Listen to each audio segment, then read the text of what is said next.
ake ci, gift card da kuma hash card da ake rarrabawa.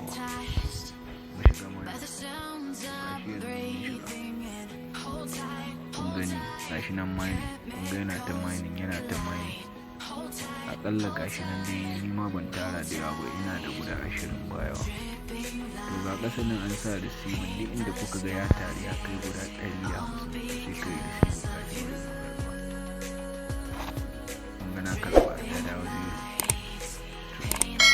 Sai kuma minor factory, wana wanda suke ƙarƙashin ka kenan suna yi ko ba sa yi, gashi nan za ka gani.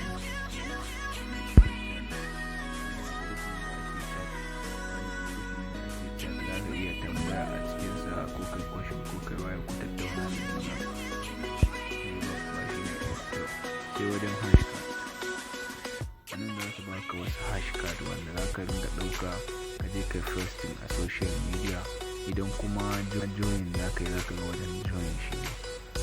Sannan kuma sai gift card, shi gift card sai sababbi in za mutum ya rijista shi ne zai ringa amfani da wannan gift card ɗin kenan.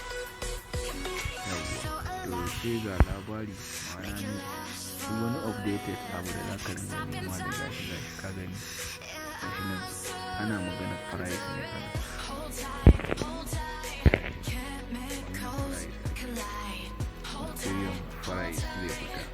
Gashi nan ya abubuwa da yawa. Ka san baka danna mana ƙararrawa ba, ka danna ƙararrawa kuma ka danna mana subscription. Da zarar mun ɗora sababbin bidiyoyin mu za mu sanar da ku.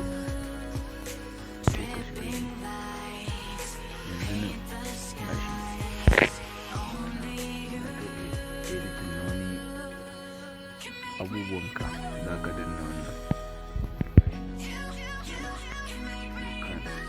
now searching adin, amma ba shi da wani amfani a rina.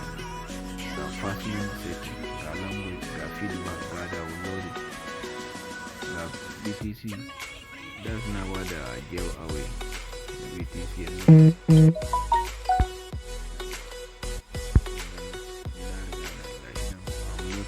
Verification na yi verification na yi send password ne, assistant password, send email, privacy, delete account, enter.